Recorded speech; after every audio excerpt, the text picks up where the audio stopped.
Okay, so good morning and good afternoon.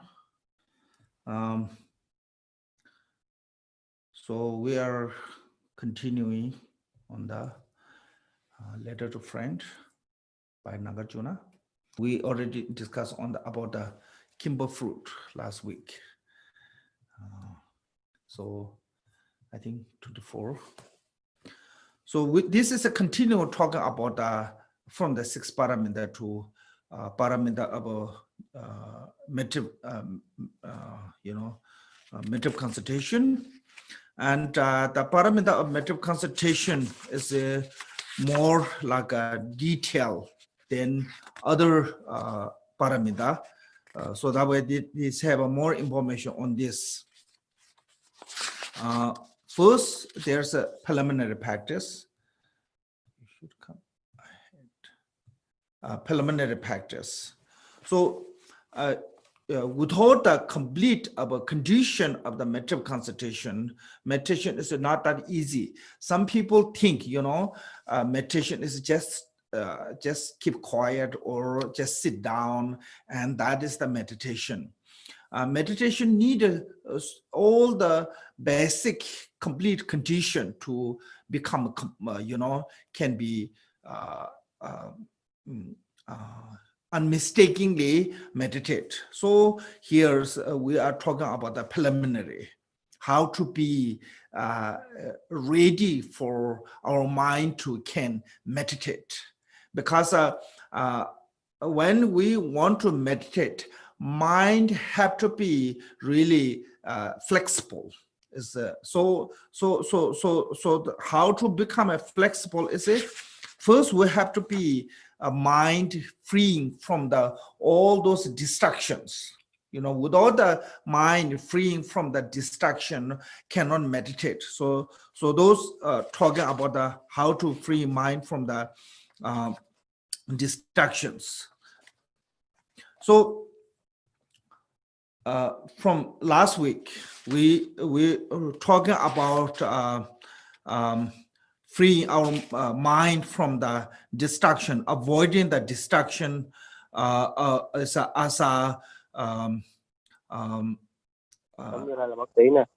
distraction from the object. So there are many different distraction we're talking about now. I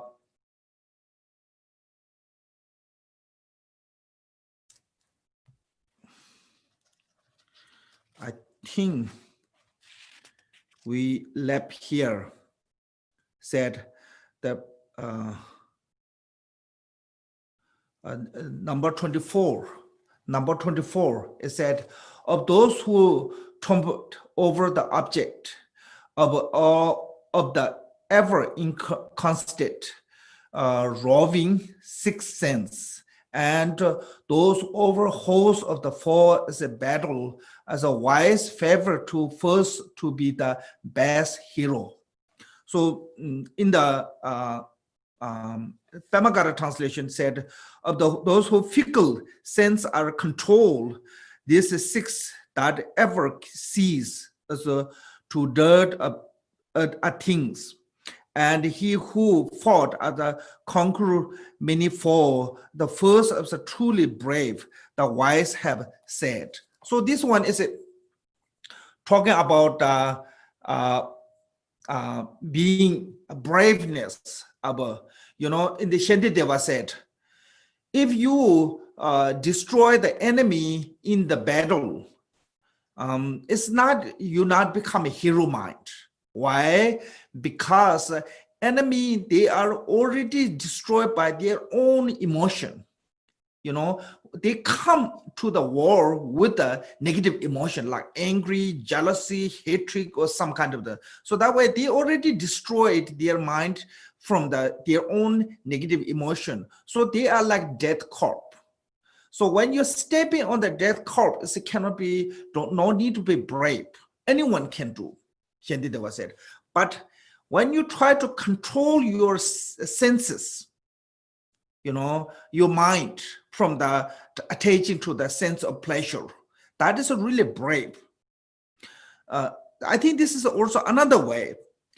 If you want to defeat your enemy, outside enemy, then no need to be brave. Just run away.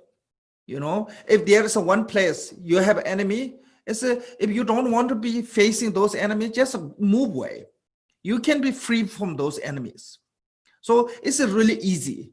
But when you have inner enemies, emotion enemies, like attachment, hatred, jealousy, that kind of enemies, then you cannot run away except facing and defeating those emotions. So that way, actually defeating the mental attachment or mental attachment to the sense of pleasure is much harder than defeating to the enemy who want to destroy us. So that reason here say that reason Buddha said this is a much harder. So that way, first one is a brave.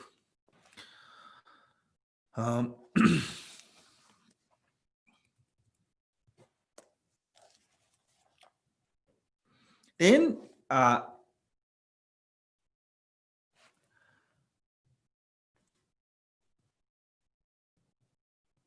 but still, yes, it is a false, attaching to the sense of pleasure.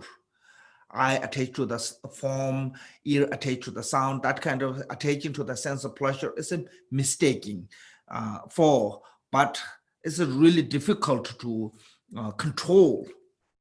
Why? Because the objects are so beautiful, like eye couldn't control from those beautiful. Because it's an object, it's already beautiful. Even I try to think it's not beautiful, it's still beautiful. So that way, now here is from the object. This is directly talking to the king, Nagarjuna. So king is the male. So males generally attractive the opposite sex, which is the female. So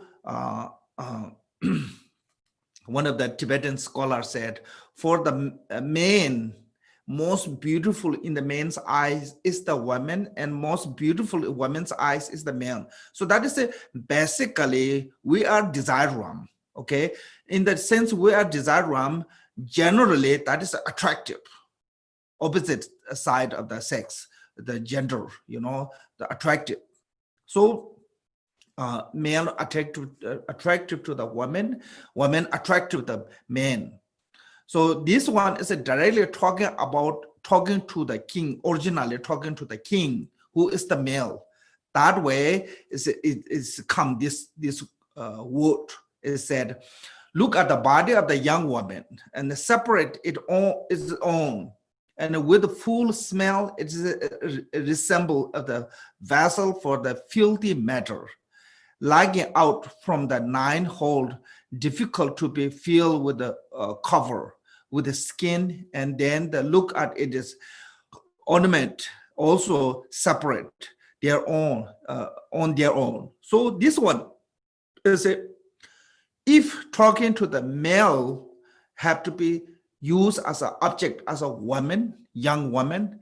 If object audience is talking to the female, then you have to this object should be male, young male.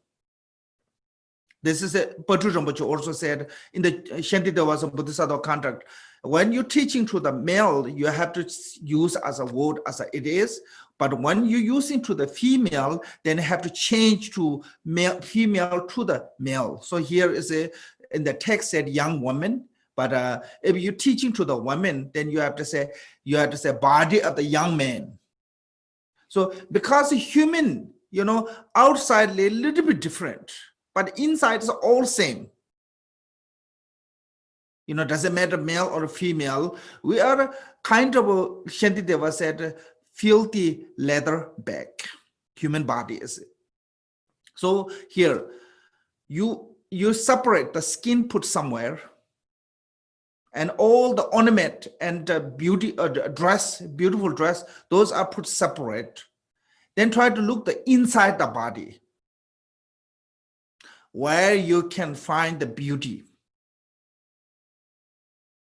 So this one is talking to the also person who have too much attachment.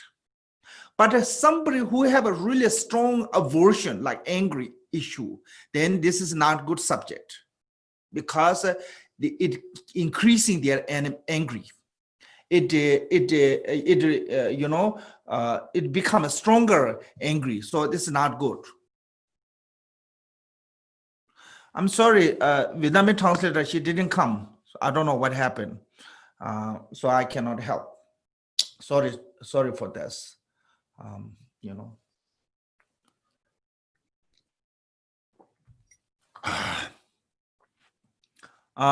So this is not talking about some people may think, oh, Buddhism is just criticizing on the woman. This is not about the woman. This is about the human body. Every human body is the same.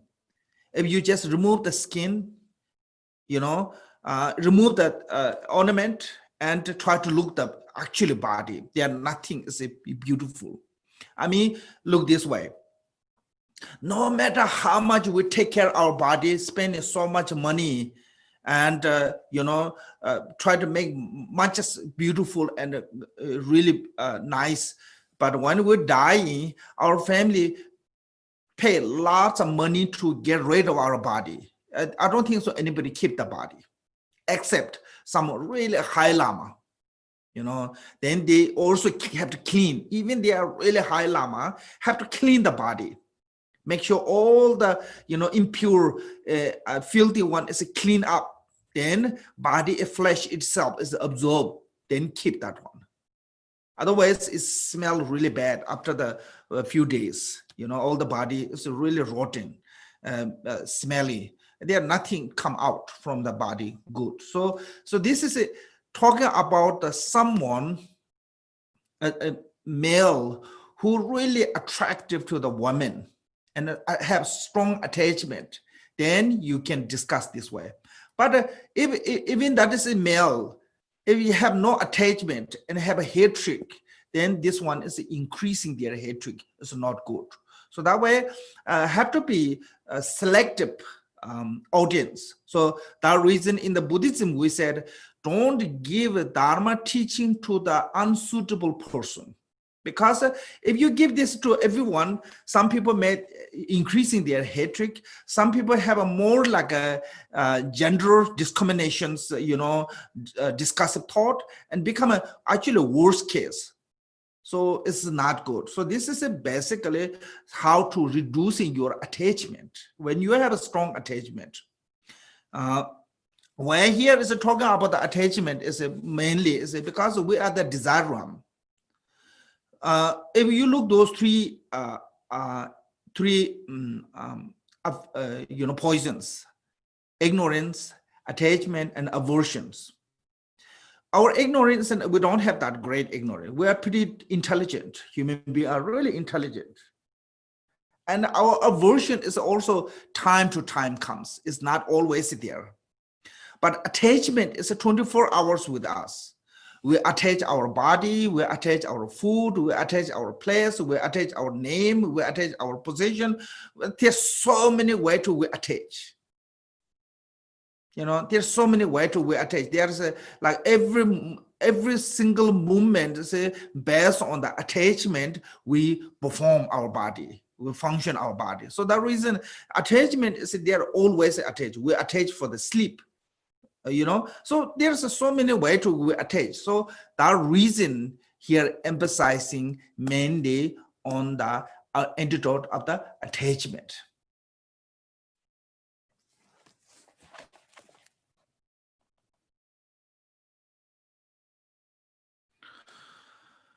So then next one is a get rid of attachment by recognizing their own characteristic. So we have to recognizing the attachments characteristics. And here said, realizing as well that the lust in those with the desire for sensory object is like what happened with the leper tormented by the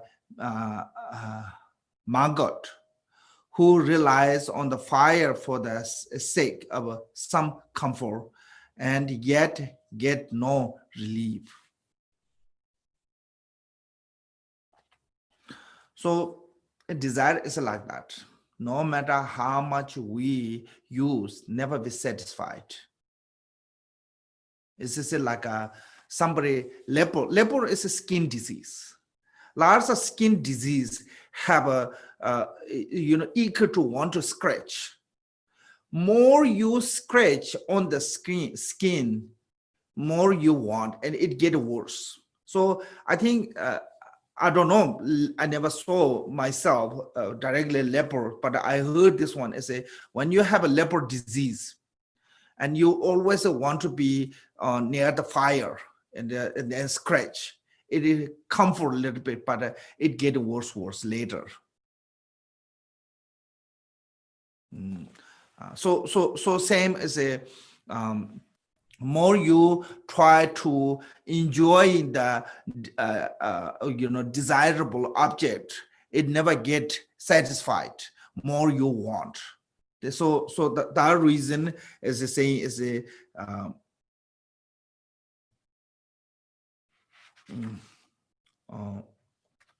we should see as a desire to the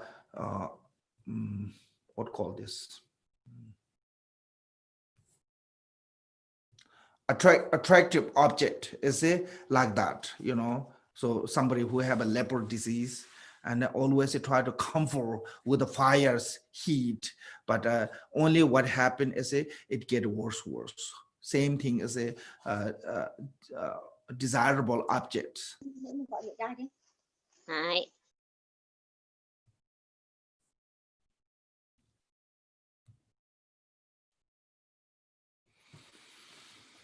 Okay.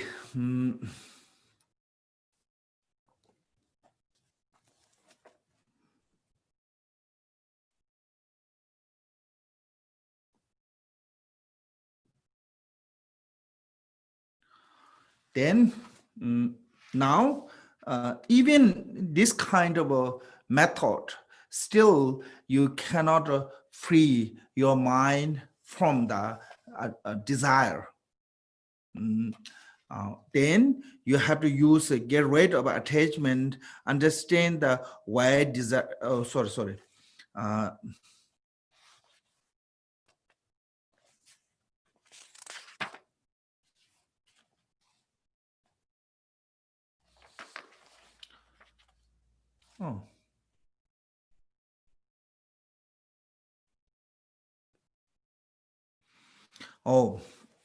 Now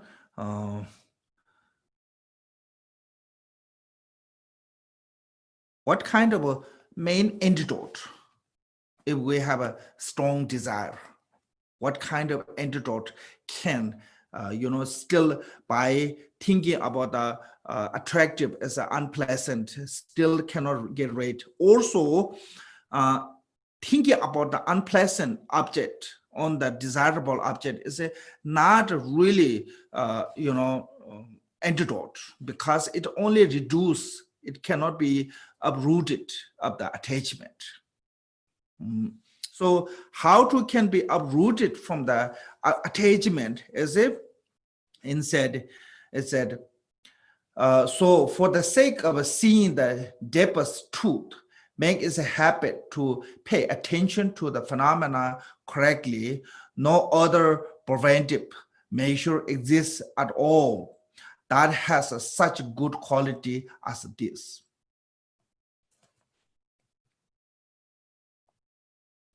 So in the Pemagara translation say, in order that you see the absolute, get used to be truly understand the things, No other practice as this, they are such as this, and possess the special virtue such as this.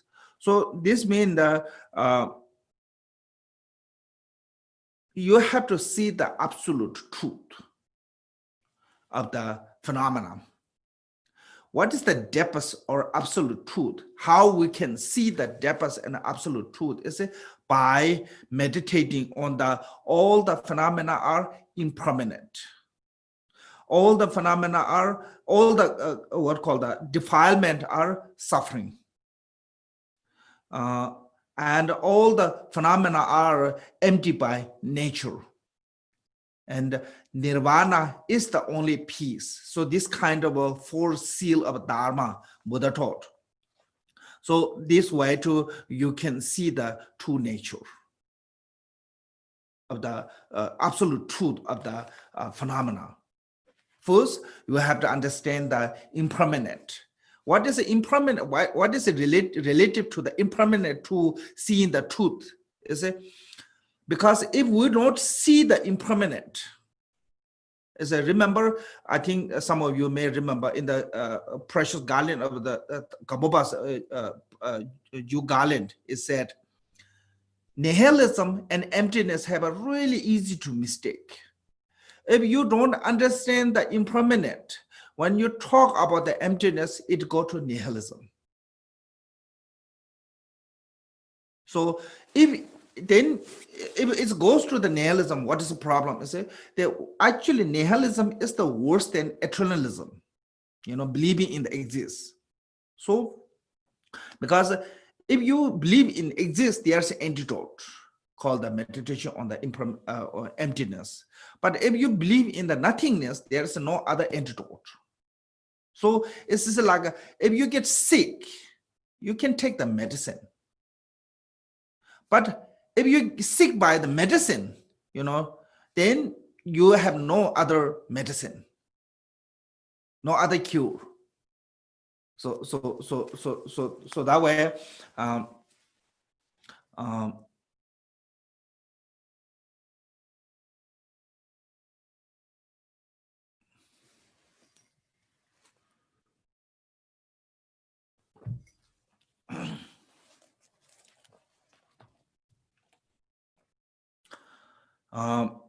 must understand the impermanent first. So this is a reason. Also, Buddha taught first teaching is a Four Noble Truth. Then second teaching is a second will of Dharma is the Panjana Paramita. So this is also reason Buddhism, we always have said, don't give a teaching to the unprepared one, unsuitable vassal.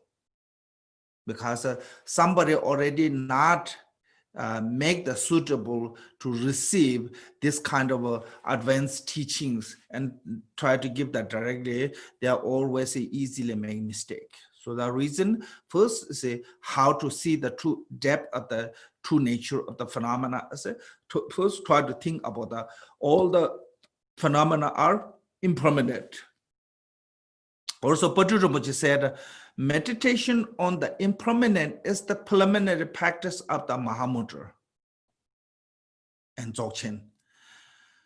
He said, if you generally for training of the mind, if you not meditate, generally for training of the mind, and specifically on the impermanent, it is impossible to understand the Mahamudra or Dzogchen. So that reason must train ourselves first on the impermanent. So when we understand the impermanent, we will see halfway to absolute truth. Then from there too, you can analyze or stabilize the meditation too, and try to see the absolute truth. So once that truth, habit means habitual tendency. Right now we know some part of the truth, but it not stay with us. We forget when we need. So because we not yet have habituate. So we have to habituate it. That is called the meditation. Through the meditation, we habituate. When we habituate long enough, and we will become it part of us, that wisdom, and that is called the realization. So I have to be habit. So the reason, pay attention to the phenomena correctly, try to see the truth of it. So there's only two truth, relative truth and absolute truth. So without the relative truth of the impermanent and law of causality and those, you cannot see the absolute truth.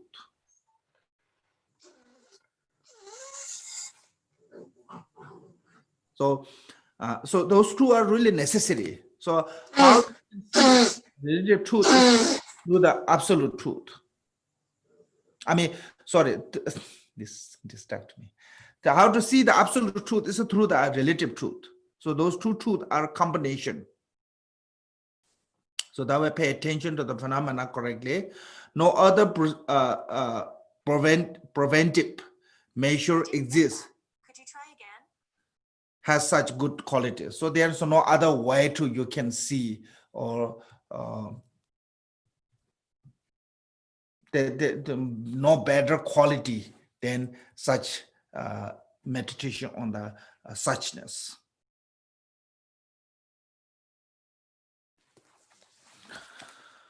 Okay, then said, advantage of the having antidote and disadvantage of not having it. So if you have this antidote of the wisdom, what is good? And if you don't have, the antidote is not good. So this is basically talking about the what kind of, who is the, like a good quality human being, who is not good. It says, although a person may have good caste, physique, and education, if he lack a discriminating awareness and ethical discipline, he unworthy to be of esteem. That's being so, anyone have these two quality as so be on honor, even if he lack of other good qualities. So this one is saying is that if you have, if you don't have wisdom, discriminating wisdom mean the knowing about things they are, like what is the relative truth, what is the absolute truth, what should be adopted, what should be abandoning, what is right, what is wrong. So knowledge, that's called the discriminative wisdom. And discipline, ethical discipline. It means that not just knowing is not good enough, have to follow with what you know. So this is what does it mean? The view and contact are inseparable. That way, in the Kagyupa tradition, we always said Mahamudra and moral ethic, those are not separated. They are kind of like a Chajin Sutin Neji. One key point. Because Mahamudra means the discriminative wisdom, that wisdom or knowledge. And the moral ethic means that with knowledge, we are engaging with the, action by,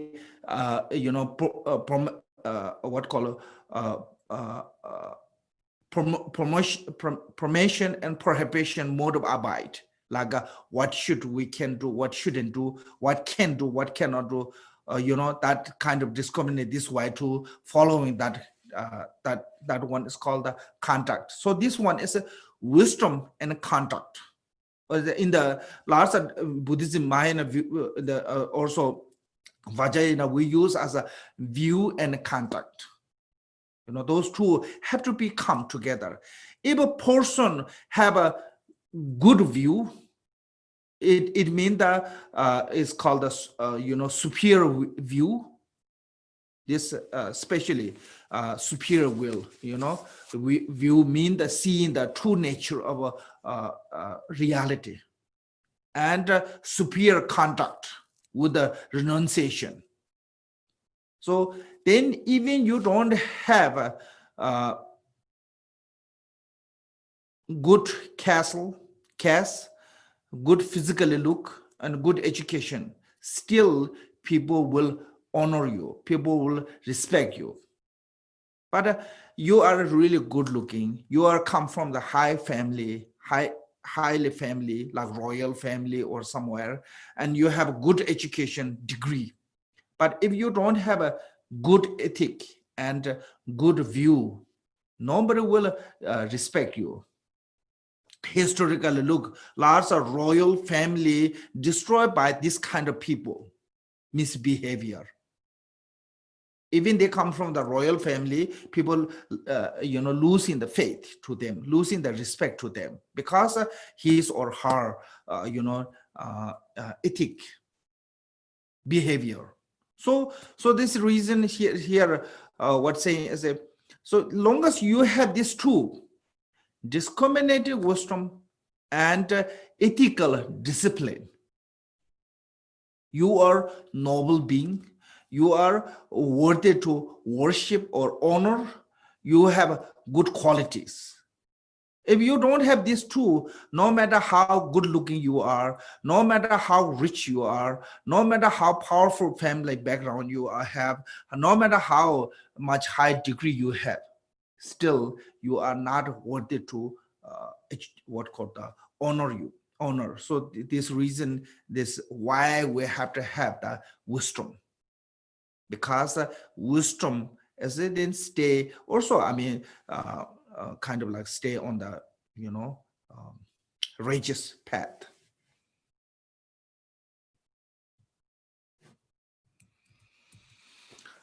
Okay.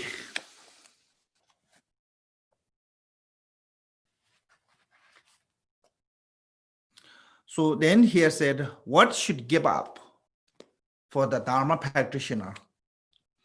8 ordinary concern that have to be given up. This is normally lots of time we see this 8 worldly concern.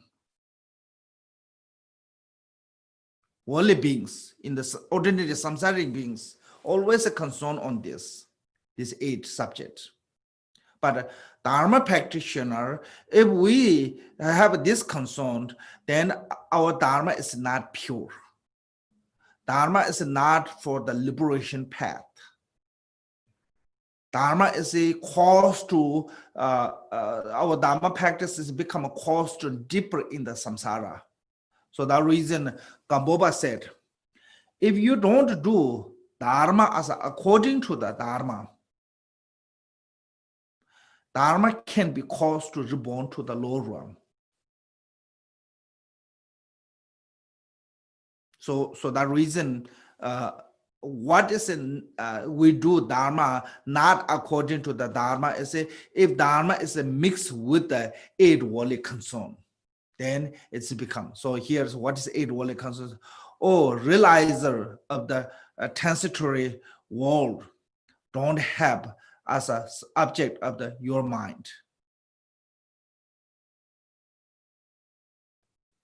8 transitory things to be worlds, namely material gain, non-gain, happiness, unhappiness, things are nice to hear, not nice to hear, or praise or scorn. Be indifferent toward them.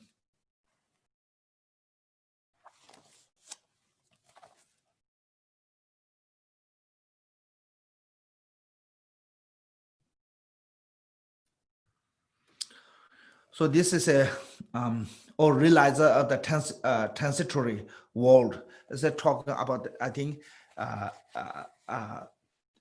honorably calling to the king, like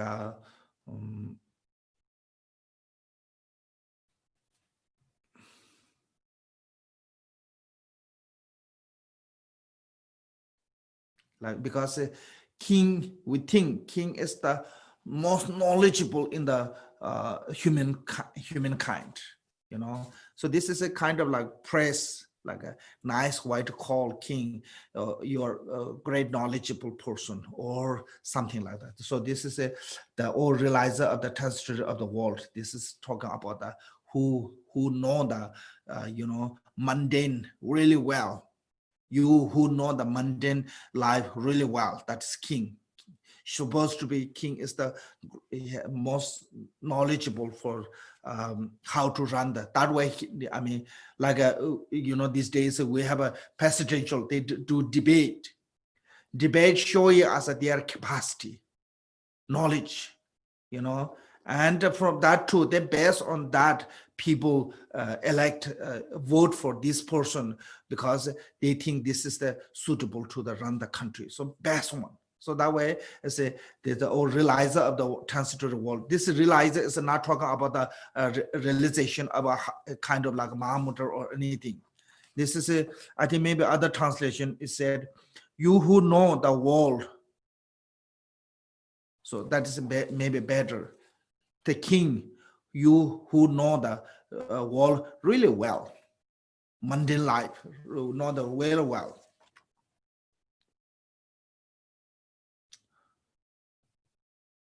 So you have to learn how to, here they use a be indifferent as a how to equalize. I think this translation said, the take gain, loss, or bliss, pain, kind word and abuse, or praise and blame. These eight mundane concern make them a same and don't disturb your mind. So this is actually mainly causing our mind disturbed. When we gain something, someone gives something, we become so happy. Also, oh, they give me this. But when we not get anything, then we get upset. Why they not giving me anything? This and that. Like when come to the Christmas or when come to the birthday, when people not give you, especially people who give you every year, but the one year not give you, then you get upset. But if somebody never give you, then maybe you not get upset because it's become used to, So this kind of, we have this, like when we gain, like get gift, become so happy. When not get gift, become so upset. Happiness and unhappiness. It means that when you have a body and a mind with a happy and so joyful. When the body is sick, mind is emotionless, unhappiness, and get upset. And when you're hearing something nice about you, some nice description, we become so happy. When we're hearing something some kind of criticize, not nice, mean the criticize, and become so upset. So also press and scorn. So this eight worldly concern, our mind is disturbed by that one. So how we free that kind of a disturb our mind is it have to be make them indifferent. It means that it make them like a sameness, equal. Don't be so happy when gain. Don't be so upset when not gain. When somebody said to you nice things, don't be too overjoyed. When somebody criticizes on you, don't be get upset.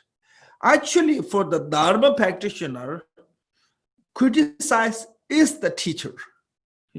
Teacher's job is have to fix our problem. But these days, people don't want that. People want only wonderful things. Sometimes I feel this way, including myself. Sometimes we act like we already enlightened, without any kind of faults.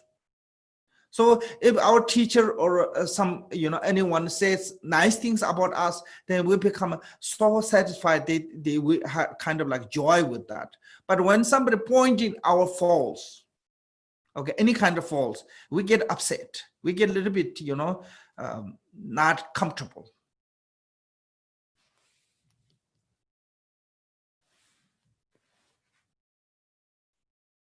So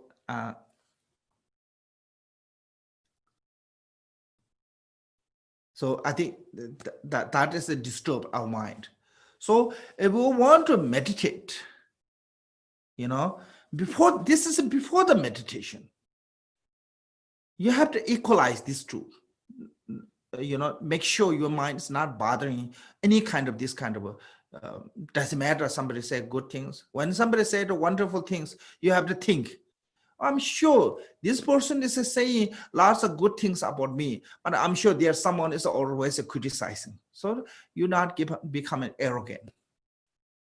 But when somebody directly criticizes onto you, then at that time, what you have to think is, oh yeah, this person is really dislike me. They criticizing to me. It's okay. There are some people really likes me. They really enjoy my work. They really appreciate with me. So then this person who directly criticizes to you, not going to bother you that much. That is how equalize, indifferent mean that. There's a kind of using, antidote of each other.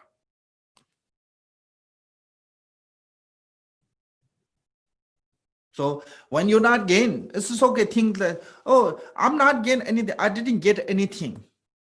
It means I don't have any more to pay back to anyone.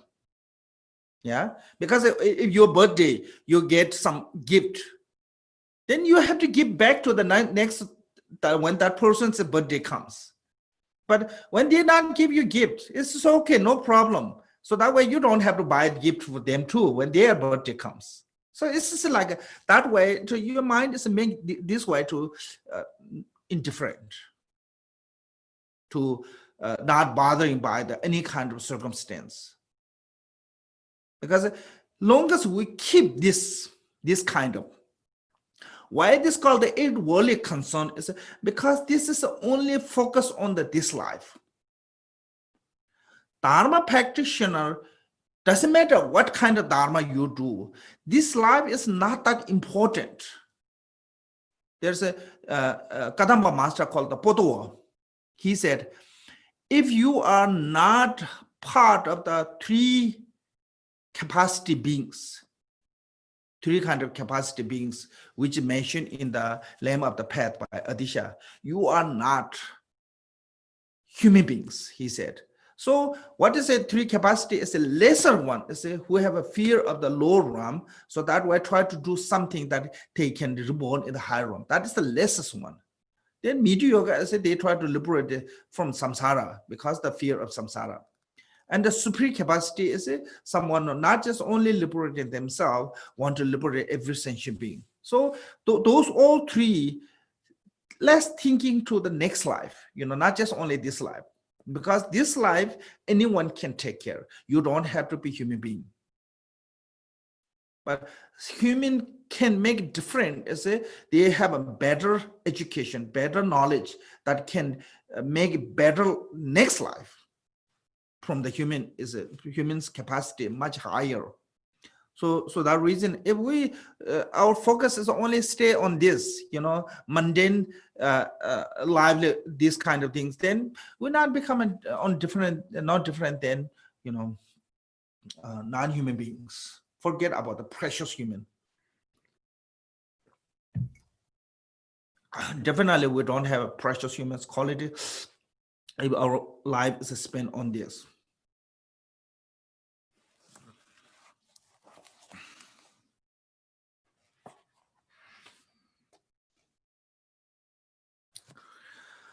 Advice to giving up the negative action that result from this. Because of this concern, we perform the negative action. Okay, so then what will happen? Those negative action, like when we perform any kind of negative action for our sake or anyone's sake, that you cannot share the consequences. So that way I said, you must not commit any negative act, even for the sake of the Brahmin, monk, god, or guest. or your father, your mother, your child, your queen, or your retinue. So this is talking to the direct to the king. So the way used as his queen, or your companion, your retinue. They will not partake of even share of their hellish rapine.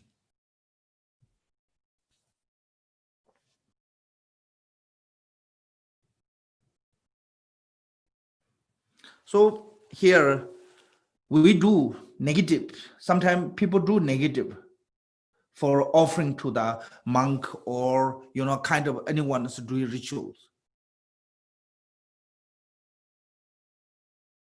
So that is not good.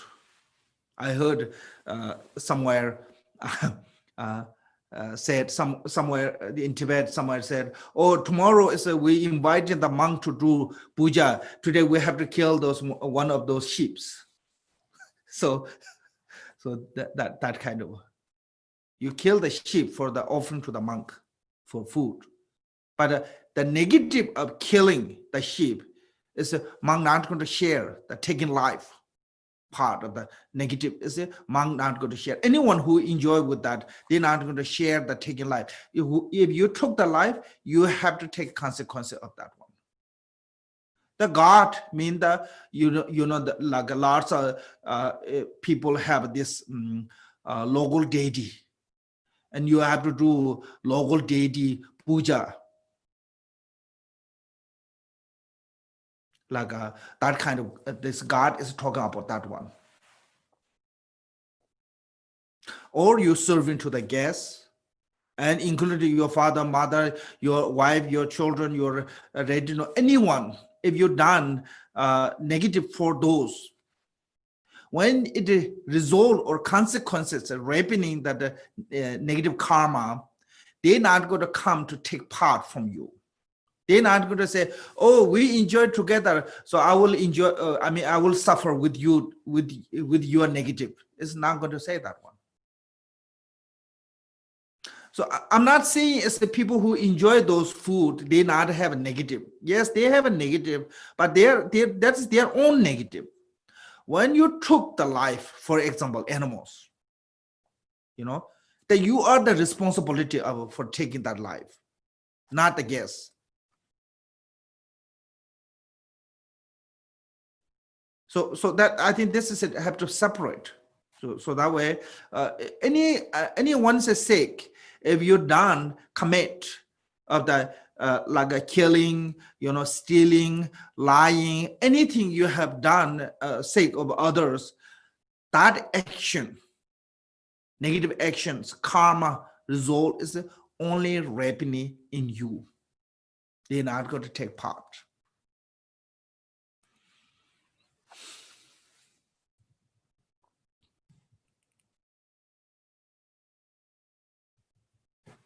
Now this one.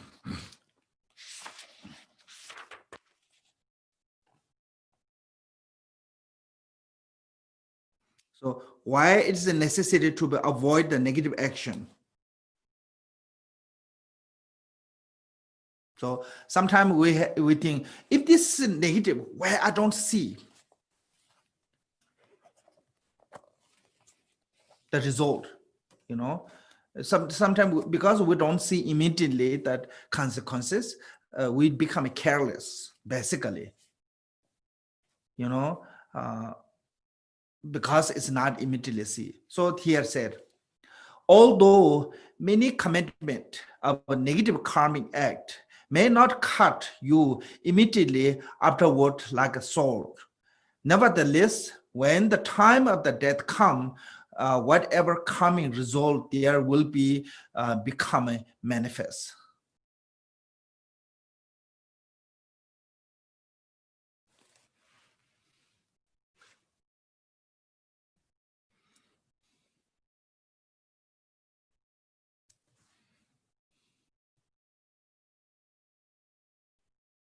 So if you hit the knife sharp object, immediately cut, you see wound. But if you hit the non-sharp object, pretty much lots of time or won't see on the skin cut, but it can break the bone, or it can damage the inner our body. It's not going to see immediately. Then slowly, it will come sickness. Some people hit the head on the somewhere and not immediately show the reaction of that one, but then slowly that sickness come, and later the cause of death is that injury.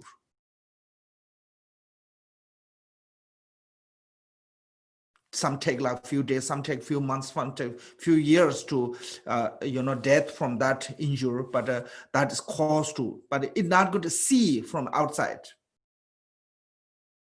So negative karmic result is karmic, consequence of the karma is like that. It's not going to see immediately like a cut by a knife, the skin cut by knife. But when time is come, that never, without the missing or without the mistaking to A's karma to the B, it will come when time is come. It never go to, even you not see the result of the karma for many eons, it not go to disappear. Even it took many lifetimes, it not going to mistakenly come exactly in your continuing of the skandha. So a person's negative karma is only happening to the continuing of the A person's skandha. B person's negative karma is not going to happening on the A person's skandha. This is what is mean. So that way, this kind of a commit, negative commit, karma commented, negative karma, is not going to see immediately result. So lots of time people become careless because we don't see that one. Because we directly not see this result of what kind of negative karma. So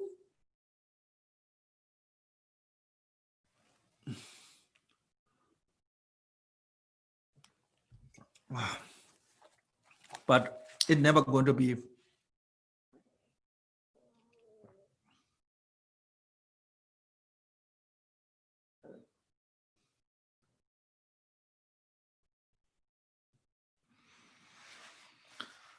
so this is Pema Gaba translation. Although performing wrong is an evil deed, does not at once like sore create a gash. When death arrive, those evil acts will show. Their coming fruit will clearly be revealed. Also, I think in the we in the Tibetan, we said time of the death. This is also something maybe related. Time of the death, true color of a personality will show up. The person who have done all the good things in their life, even they have a really miserable life, they have a really difficult life. But if yet that person done so wonderful things, when they die with peacefully, really relax. Person who look like doing wonderful things and good, but if they done lots of bad things, bad karma, at the time of the death, then they show up, fierce, scary, and they cry. They have lots of show the fearsome. So that is we said how have been your life, good or bad.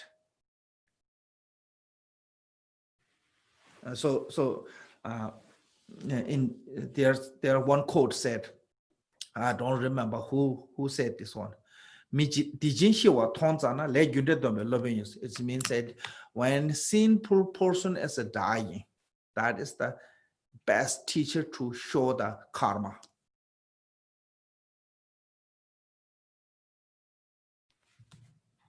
Because lots of people, when they die, bad one, when they die, really horrible death. I heard lots of story. So that reason is talking about.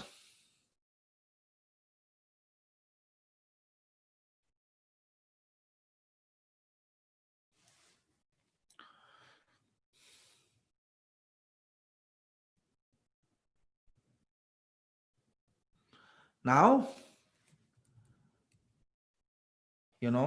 wealth is a result of, or wealth is the, kind of quality, being wealthy. So here said, generally explanation the kind of wealth to be adopt and abandoned. So normally wealth is the destruction, but some kind of a wealth is not becoming destruction. Actually, it becoming helpful. So what kind of wealth practitioner need? So here said, yes, the sage, the Buddha has said that believe in a fact, ethically self, discipline, generous giving, listening, moral self, dignity, care for how your action reflect on other, moral self, dignity, care for how your action reflect on other, or then discriminating awareness, that is 7 stainless area gem, understand that other ordinary gem have no meanings.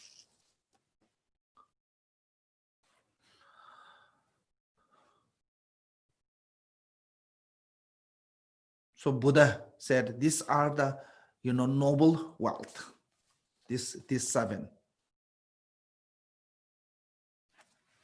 Here, believe in a fact. Actually, here said faith. 1, ethic, being righteous. 2, learning, the educated. 3, boundlessness or being generosity. 4, flameless, sense of shame and decay.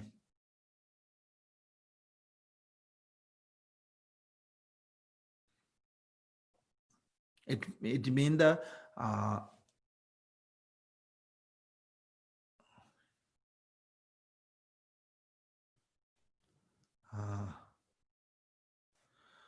instead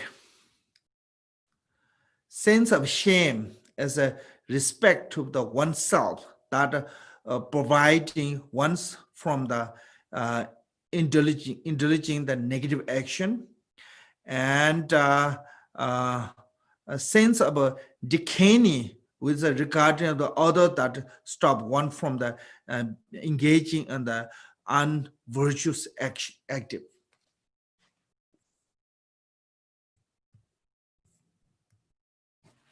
So that is morals. I think this is says it's a belief. It's 1, believe in fact, mean the faith. Ethic, self-discipline. 2, generous giving. 3,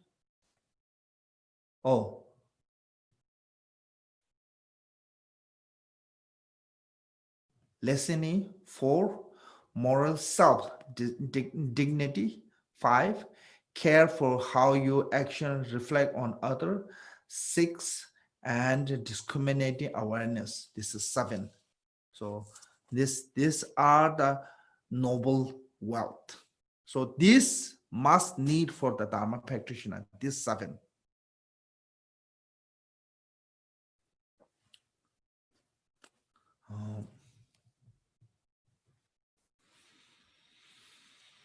So you have to be faith to the low causality, faith to the 3 jewels, faith to the truth, faith to the faith to the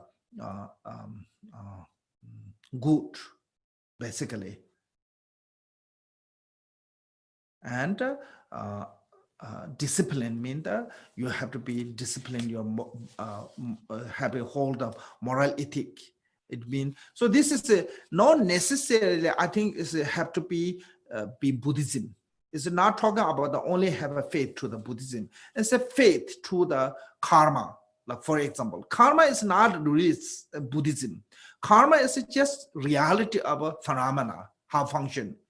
You know, you have to believe good give you good result and bad give you bad result. Doesn't matter you're Buddhism or non-Buddhism. You know, this is not, some people think that karma is some kind of like a Buddhism's things. It's not really. So you believe in the karma is the first one, faith. Then the discipline, moral ethic. As a, you don't have to be Buddhism. And also moral ethic is a common practice of the Buddhism and non-Buddhism. And you have to educate it, learning. You have to learn how to share what you have. Those. So then, what called them? A sense of shame and sense of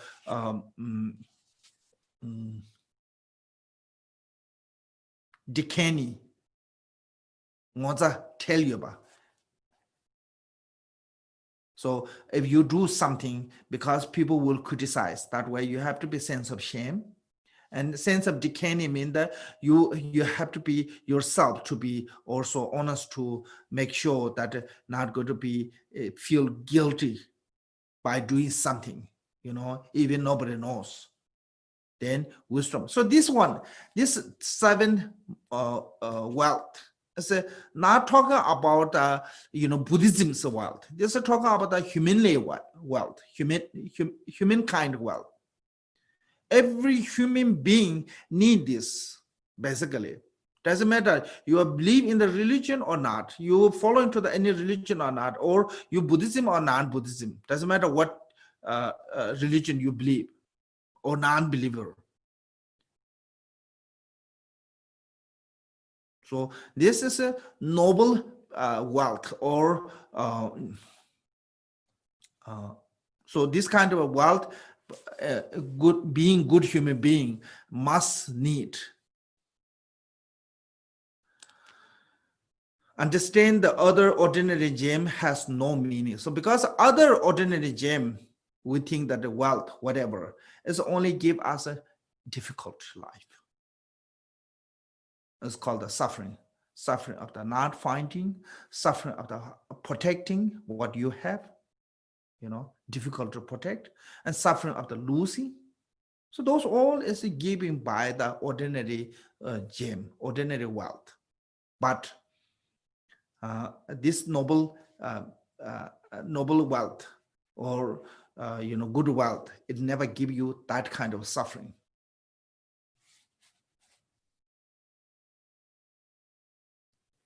Suffering of the losing,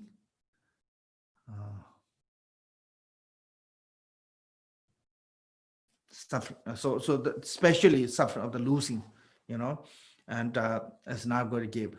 So suffering of the protecting, not have to worry about that. So that way, this is called the true wealth, because wealth must give you happiness. So that way, I think sometimes in the Buddhism, we always criticize on the wealth, being wealthy, material. I mean, material wealth is a result of your good karma. There's no question about that. You did something good in past life. That way you have this wealth or your health. It's only come from the good deed. So it's a bad things. But sometimes because of that wealth, we become really bad. We become really misery. We become really suffering. So I think there's two kinds of wealth.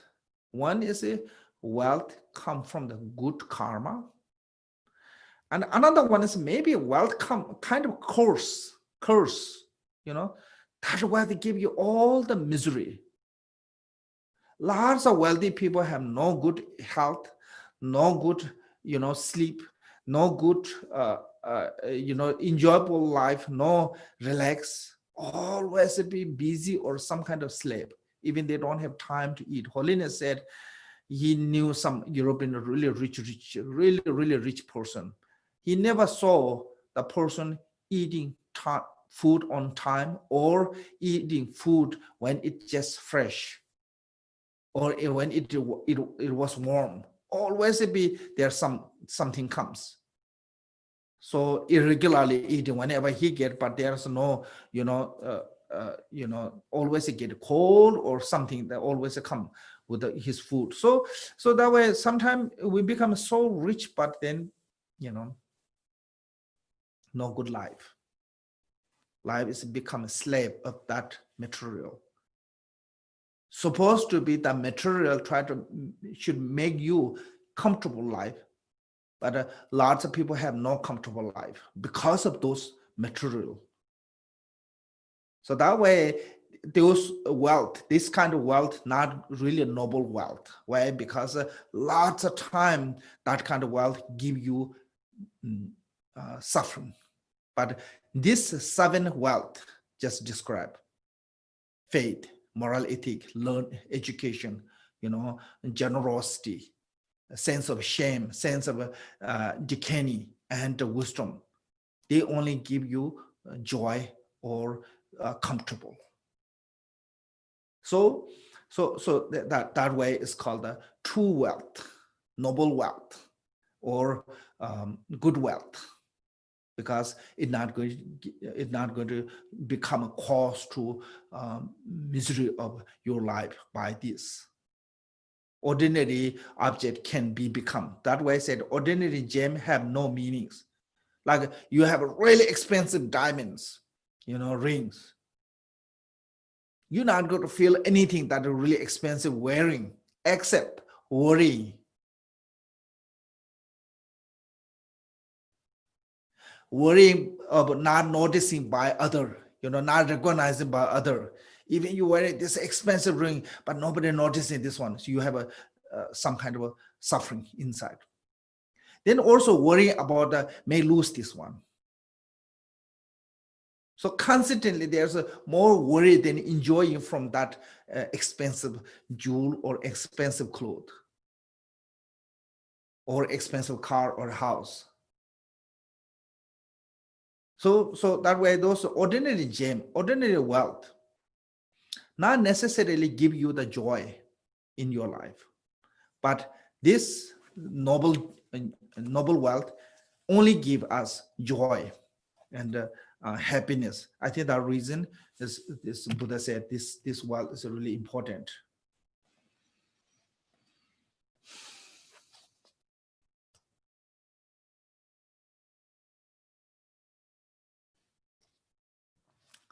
Okay, then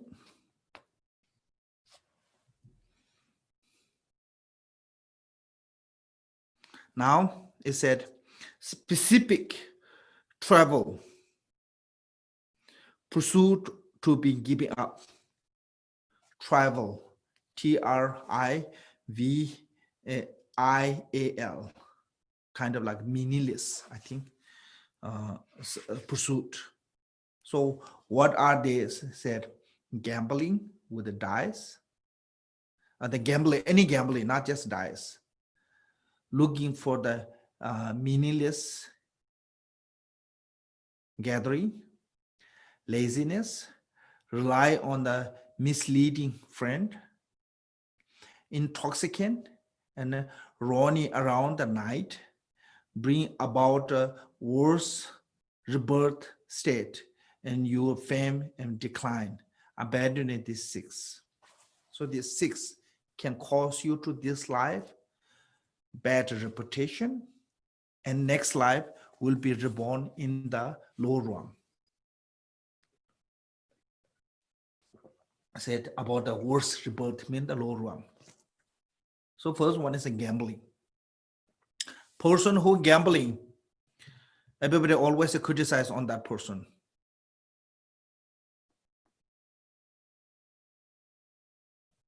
They say, oh, gamble and this and that. And also gambling is not good for your family. Gambling is not good for your, financial. So lots of different ways is only bad things. Then meaningless gathering, watching on the meaningless gatherings. So it's mean that like go to like show, movie show, concert, and those is not much meaningful actually going there. Little bit joyful, go to a festival, but it's not going to give any meaning. Just, I mean, people who always go these kind of things is just wasteful.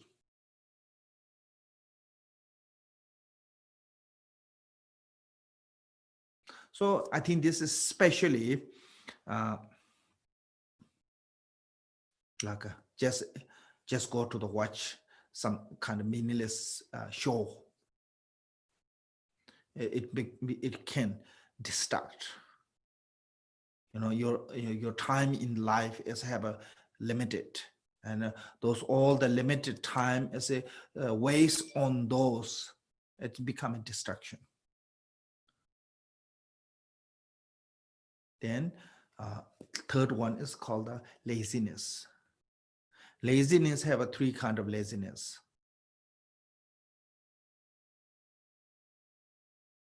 One is called the just being lazy because we don't want to do anything.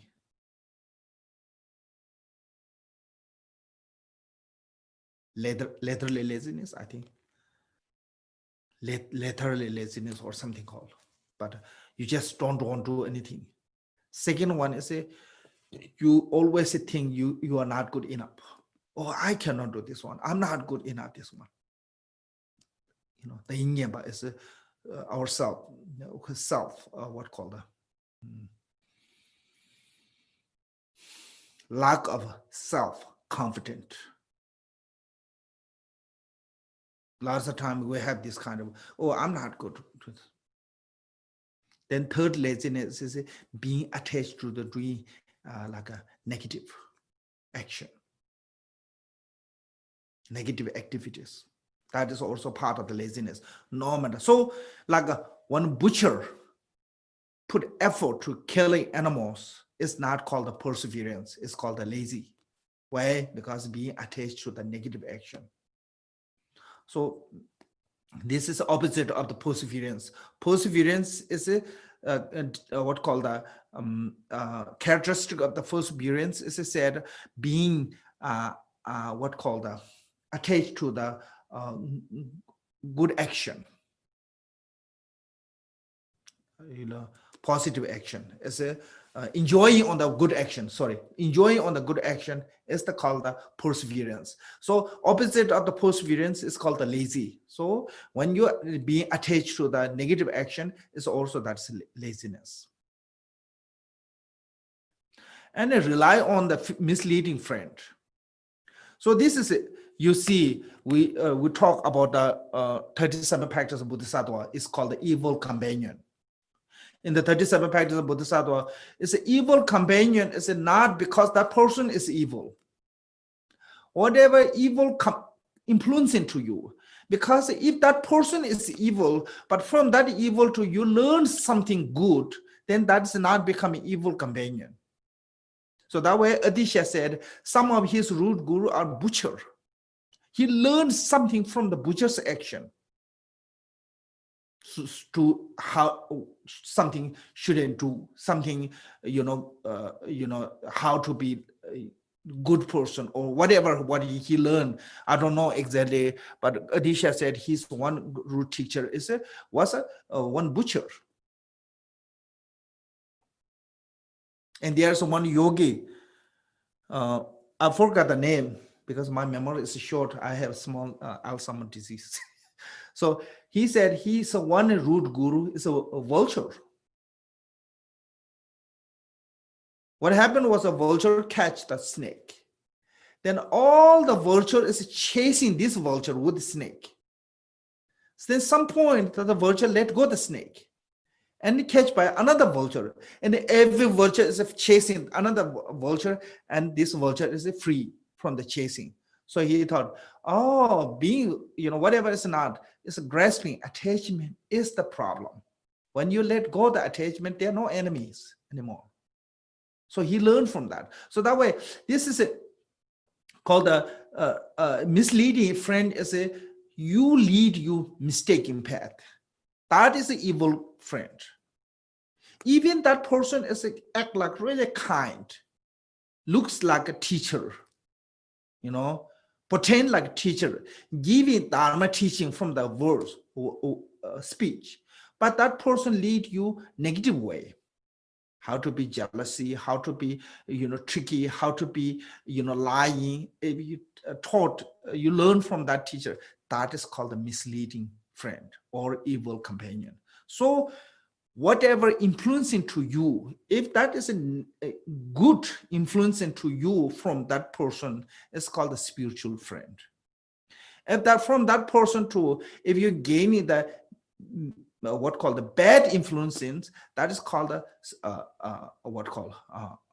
evil companion. So here a misleading friend means that someone who lead you mistaken path, bring you to the mistaken path, wrong path. That is what is mean the misleading friends. Intoxicants or any kind of toxicant. Toxic is a losing your ability. Toxic is a losing your mindfulness.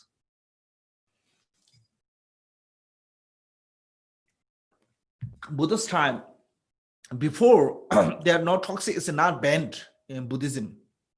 One day, there was a monk, really powerful monk. He tamed one strong Naga, really powerful Naga, harming lots of people, and he tamed that Naga. Next day, that monk went to begging food, and he got to some householder, and they serve him really good food and give him wine after the food. So once he got the wine, and he came back to the monastery after the meal, then because of the wind, he get more drunk. At some point, he completely passed out. So Buddha's blessed and some kind of miracle cover him with leaf that make sure no one can see him, especially ordinary people. And Buddha took all the monks to there on that path, said, today we'll go there. Then Buddha, when get to this monks, drunk monks, side, and Buddha remove the leaves. Once remove the leaf, and Buddha said, look, this monk, yesterday he tamed this powerful Naga. But today, forget about the powerful, even that he cannot tame the small snake. Why? Because he is toxic. Now he's completely drunk. So that is the fault of the being toxic and mean. We're using our ability. We're losing our mindfulness. And this also famous story in Tibet. There was, I don't know if it's real or not, but I hear this many times. Said one woman went to the monk, taking one goat and took one wine, a bottle of wine, and she gave three choices with this monk. You sleep with me, or drink this wine, or kill this goat. And the monk thought, okay, easiest is drinking the wine. So he drink the wine, he get drunk, he slept with her, and he killed the goat. He did all three. So that is a fault of the alcohol. So that way toxicant mean that not just alcohol, any toxicant. And then running around the night mean that kind of going, nighttime seeking like a prostitute or something like that. That is what it mean. So these six bring the worst rebirth. If you do in this life, next life will be reborn in the lower realm. And in this life, your fame decline, abandoning this. So that reason must abandon these six things.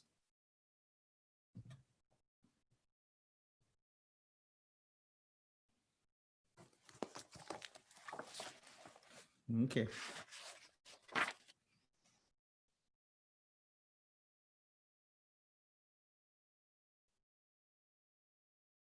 So advantage of the using the antidote. If you use antidote of the non-attached, this is all has been excellent said. All has been excellent. Talking about the Buddha, teacher of the God and man, because Buddha have a both God come to receive teachings, and of course, man, human.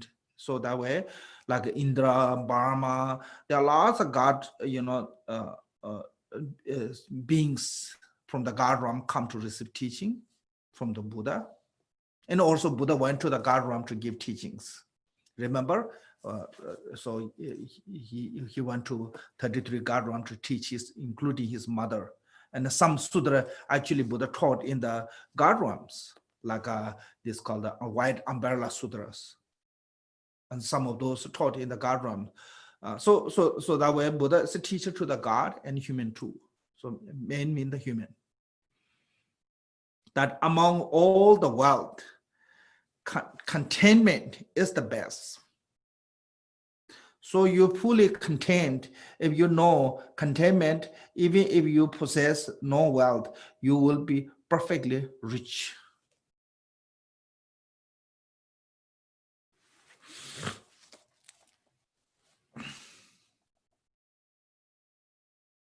So we have to, main point is it here saying in the Buddhism, we have to learn how to be contentment.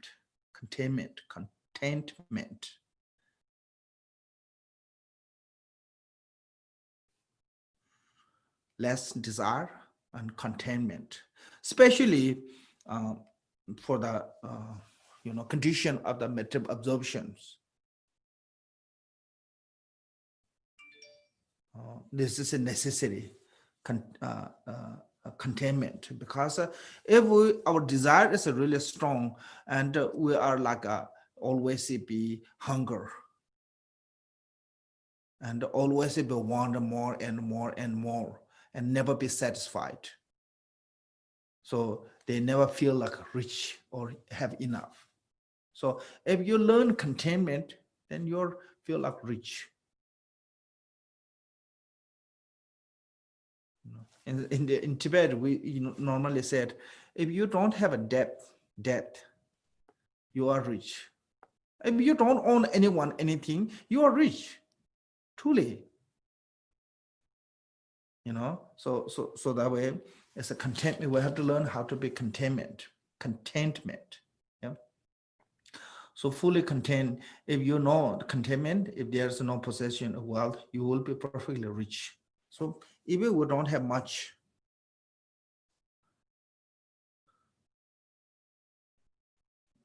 there's one Sudra request by the Kinda Depa, one of the householders.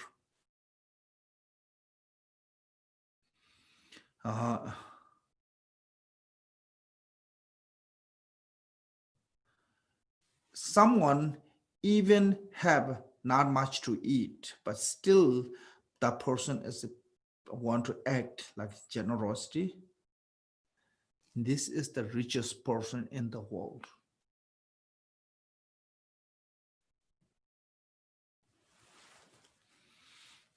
So, and Shantideva said, when you don't have any kind of a double member, it means that not care about all those materials. And you are excellent and really rich and inexhaustible wealth.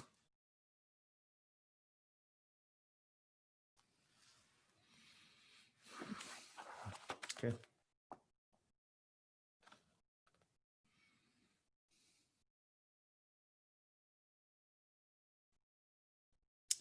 Disadvantage of not having that antidote. If you don't have that antidote, then what false come? Good sir is calling to the king, good sir, Deba.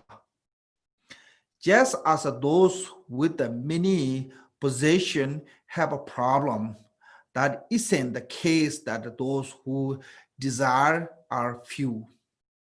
As many head as the foremost Naga have, that many problems arising from the gem that they were on them.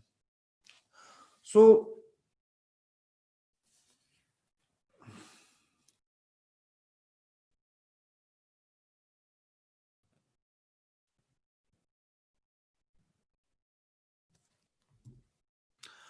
So this means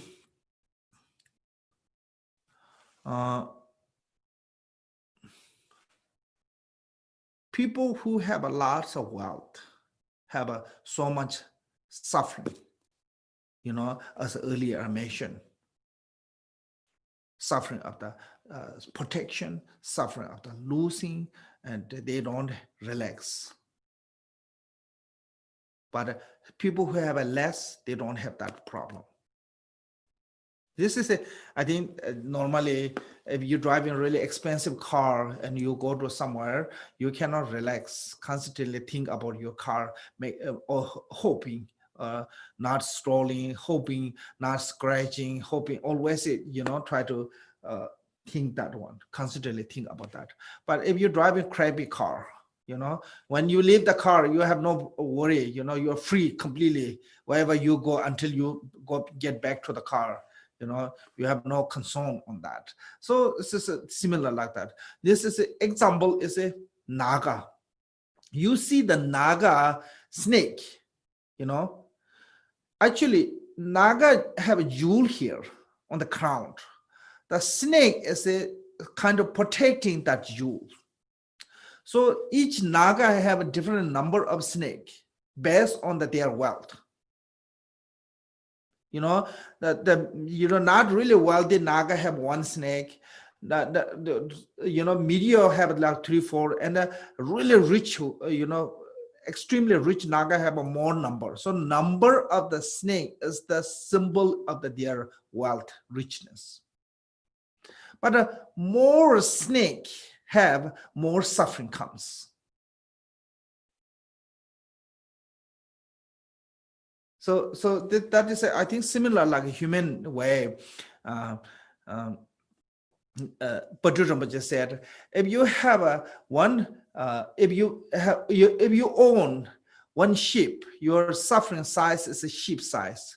But if you own one horse, your suffering size is a horse size. This is how increasing more we own, become increasing the suffering. Same as a Naga.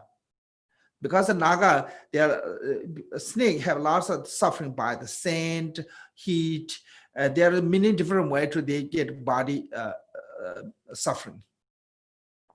So if you have a more head of the snake, then suffering is increasing that one. If you have only one, and you get one suffering. So it's just like if you have 2 cars, your worry is 2 cars. If you have only 1 car, your worry is only 1 car. So I think that is a similar way. More we have a wealth, more suffering comes.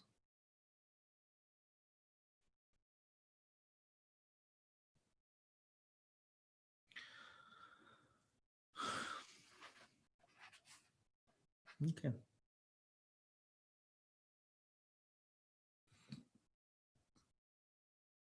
Now distraction by the pleasure of the indulgence, giving up attachment to one's spouse. So now this one, how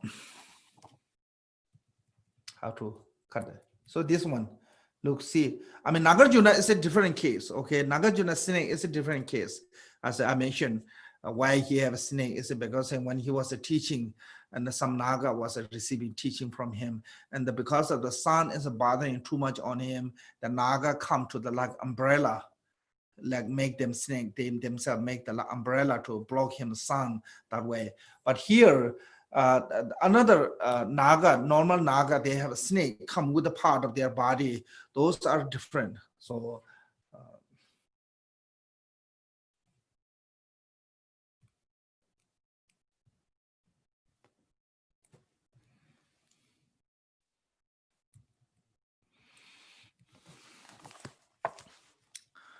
supposed to be avoided. So what kind of, now this is because the king is a lay person, and most of lay, they get married. When you get married, and what kind of a partner you should have, the quality of the partner, as talking about, is said, avoiding take things three type of wives. Yeah, so what should I? Those who nature are to associate with your enemy, like somebody who are friend to your enemy and come to you destroyed. Or it mean like a kind of a, what call this? This is like different personality. You know, always disagreeing something. When you said is, they said wise. When you said yes, that person said no. That kind of personality, you know. And you said I like cold, and they said I like hot. And it's always an argument comes. So that way, the nature are associated with the enemy mean that always be unmatching. I don't know what is this called. Then like assassin to be contemptuous to their husbands. Like kind of being so bossy. Like barons or to rob, steal, even little things like a thief. So this kind of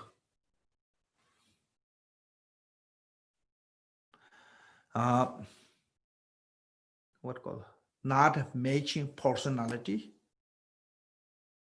you know. So 1, 2 is always be abusive one, and third one is always stealing things that is not below, what called without telling husband. So this kind of 3 wife should avoid. So when you avoid and you had a good wife, what you do say, but one who like sister is what call compatible with you. It means that like always be I don't know this English word there. If you have, please help me. Like somebody have a really similar personality. There's one word now I forgot.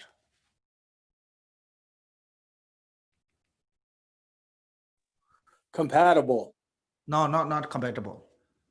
No, not compatible. Like someone who have a really, like some people, even each other's sentence can finish. You know, have that kind of a similarity. Like most of brother and sister have a lots of common. It's common, yeah, who have lots of common, like brother and sister. So you should get the wife. So because if you have to, you know, live with the life with that person, have to be really peaceful. How to get peaceful is have lots of common, you know, each other. That is like a sister or like a family friend goes straight to you, to your heart. It's like really honest, like family friend, you know, without kind of pretending some things. Direct to you, honest to you, some things that way, like family friends, or like a mother who always be with you, or wish for your welfares, or like a maid to obtain abandoned. It means that doing everything for you. I mean, this is not talking about your wife should be serving, isn't it? Like somebody who care about you so much that she want to do anything for you. That is what mean here. When you have that kind of wife, then how you treat that wife as not as a maid. So Nagarjuna telling to the king, when your wife have that kind of quality, then how you treat her is honor her like a family deity. You know, family god or family deity, people, everybody really respect. Everybody show the, you know, pay homage. So you have to show her respect. You have to show her, you know, treat as like a really special.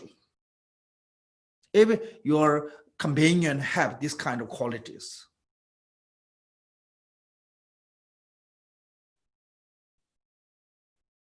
Who have lots of common, who are, honest and straightforward to you, like a family friend, who really care about you like a mother, always thinking about your well-being, welfare, and who serve you like a mat, anything do for you. That kind of wife, how you treat is have to treat like a family's deity. This is actually in the Buddhism. Buddha also did this one, as I said, make that kind of system in the Buddha's time too. So this is if you look the society, culture, in Indian culture and society, and this text look how you treat them as like a deity god, it's a totally different. This is a revolutionary, actually, how women get the equal right. Western women got equal right like more than, I think maybe like 100 years ago or something, yeah? But this is talking about the 2,000 years old. Since then, more than equal right, actually have to treat like a deity of the family. So I mean, Buddhism did so much service for the humankind. Buddha and all those teachers.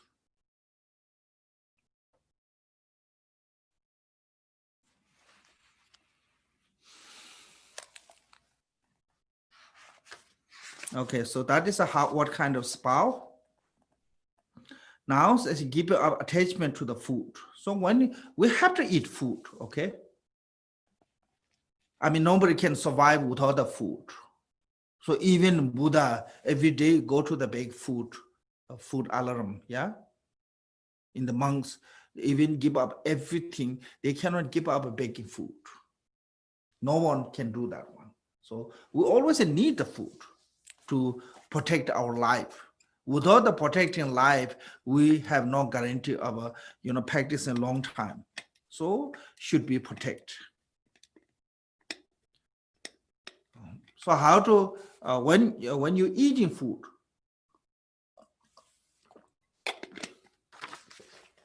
how you cut the attachment of food.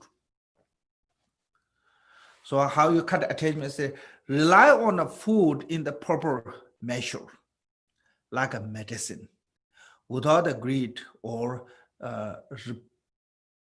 repulsion attachment or hatred, like, oh, this is delicious, attach. Oh, this is a horrible food, I hate this one. That's called, I think, repulsion. Repulsion, not out of the vanity and not because of the showing up.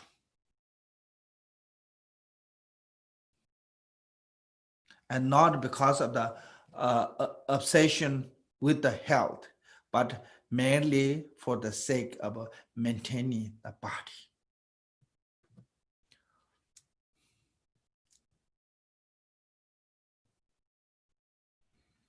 So vanity, not out of the vanity. Some bodybuilder, they eat food, try to make the body really strong and big, that kind of, not because of the showing up.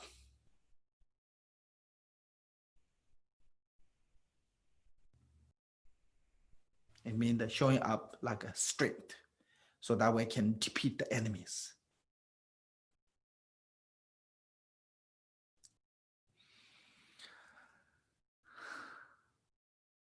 Or becoming beautiful, not because of the obsession of becoming beauty or health conscious. For not those reasons, because they are just this life's what called compatible, okay, harmonious.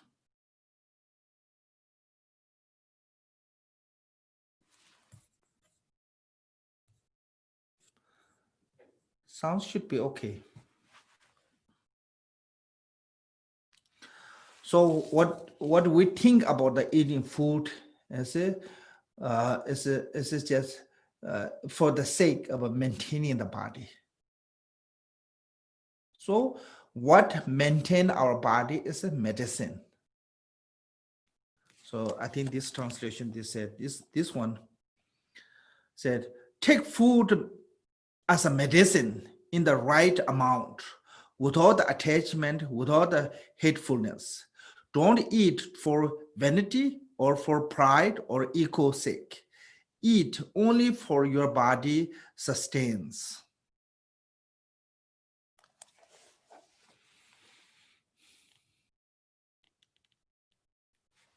So when we eat food, also think this way. So, I mean, we always in the Buddhism, we always talk about the mindfulness. So this all is about the mindfulness, how to be mindfulness. So if you cannot be mindfulness, there's no way to you can meditate. So if you want to meditate, you have to learn how to be mindfulness. And mindfulness is including everything what we do, how to walk, how to eat. You know, when you, what you think about the eating, when you think about the walking, when you think about the sleeping, everything's involved to the mindfulness. Don't eat, don't do anything without the awareness. So this is when you're eating, what should you think and what should you avoid? So you don't take medicine as food, as a building the strength, building the power, becoming beautiful or something for only this life's benefit, because no matter how much you try to do that one, it's only temporary. So just take food as a medicine. So maintaining your body continually, so long time you can practice the Dharma.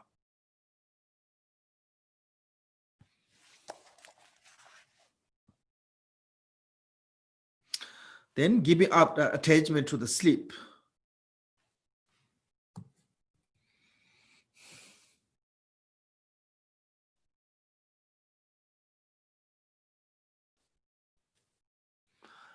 So, oh Lord of the propriety, I really need help for this. Having passed the whole day and the first and the last period of the night be constructive deed. Go to sleep with the mindfulness in the between those two periods, without making your sleeping time fruitless. So sleep is the food for the maintaining, the sustaining our body healthy. We need sleep. No one can escape from the sleep, because it is a part of the body need that one. You know, it's food for the body's food. But when we go to sleep, how we go to sleep? Is it daytime? It said, don't sleep whole day. First in the last period of the night, it means that like a evening, like maybe 5 to 9 or 10 o'clock. It's the first period of night.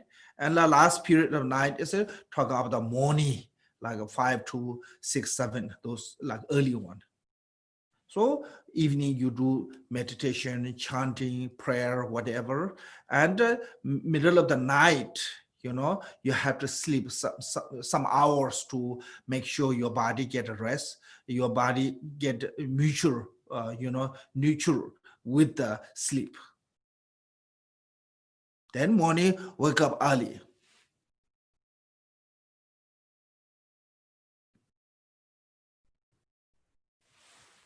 So this is also Vinaya also mentioned. So this is because if you sleep too much, it increasing your ignorance. If you don't sleep forever, then your body becomes really weak. So you need it's like food and sleep is the same. If you eat too much, your body gain weight and you become fat. And all the other problem comes. But if you eat too little, you have no energy to practice. So you have to eat, you have enough energy. But when you're eating, you have to eat enough, not just much as you want. So my uncle always said, when you're eating, you have to divide your stomach three, and one third is full with food, 1/3 is full with water, and 1/3 is leave as empty. So don't eat a full stomach, he said, because it need for the digestion. That is becoming healthier.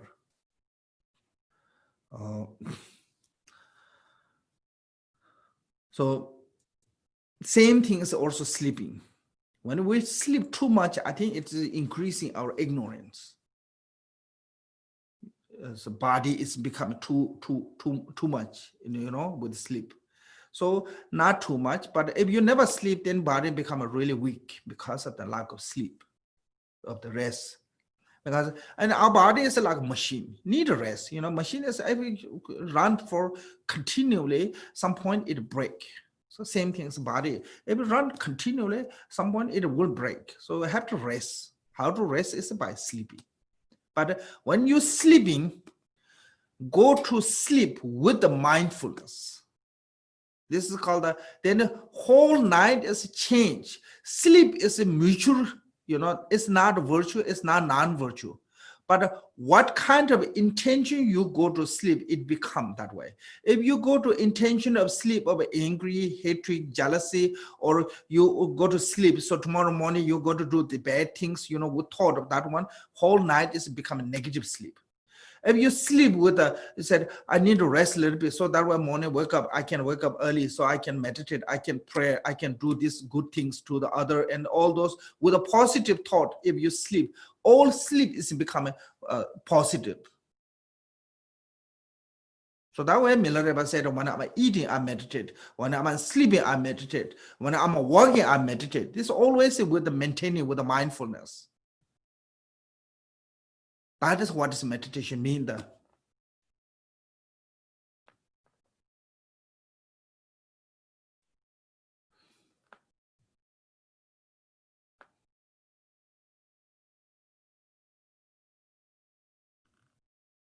So here said, between those two periods, without making your sleep time fruitless.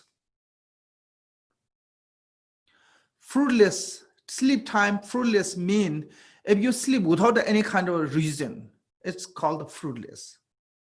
If you go to sleep with a negative, it's have a fruit of a negative result. If you go to the sleep with a positive thought and have a fruit of a positive result. So it's basically, so you should go to sleep with a positive thought. Then it become a fruitful sleep. If you go to the negative thought, go to sleep, it will give some fruit, but bad fruit, bad result. So that is when we go to sleep.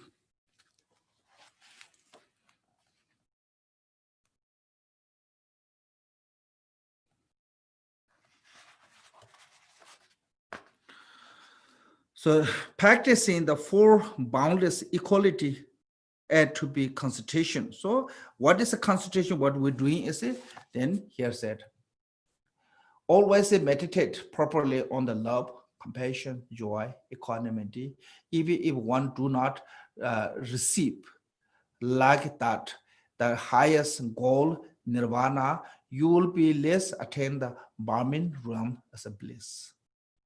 This is a meditation, or this is absorption of those four called four immeasurable: love, compassion, joy, equanimity. So what is the love? Love means the wishing to happy other, when you love to the sentient beings, how you love is you wishing them to be really happy, successful, as that is called the love. And how you meditate compassion is you wishing them free from suffering. Then what is the joy? Is when you see them happy, you get joy. If you care someone, that is called love. When you care that so much that person, you never wish that person would go through that problem.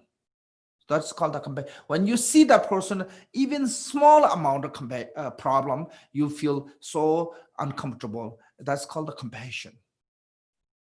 Like if you have a child, always constantly your wish is always to be successful and healthy and good things about that child.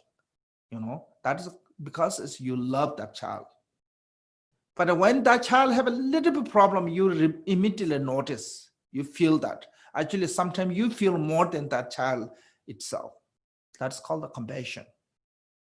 But then, because of your love and care, when child is becoming successful, you get so much joy. Sometimes you get more joy than your child from the success. But this one is partially we have this. We can love to partially someone. We can have compassion partially someone. We can have joy to the partially someone.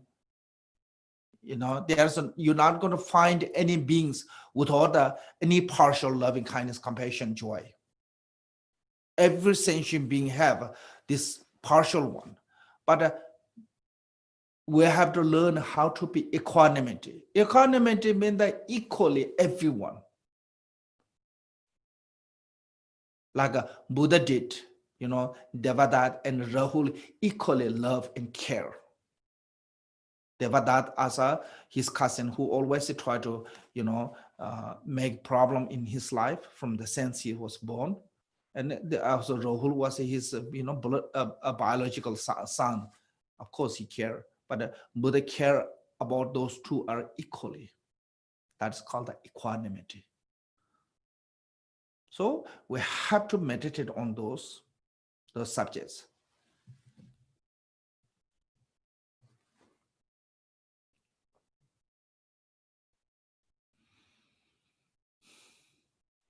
So by this one,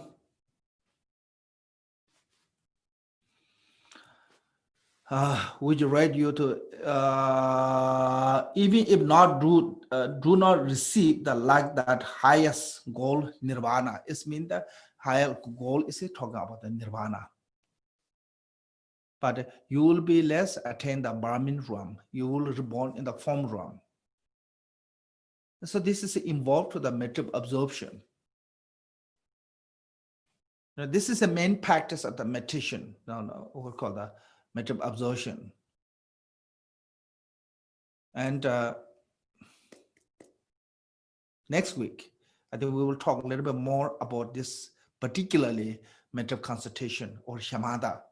I think I want to talk. So today we'll stop here. Thank you. Janchu sem jo Rinpoche ma je ba na je yuj ge ba nyam ba mem ba gone gondo pe wo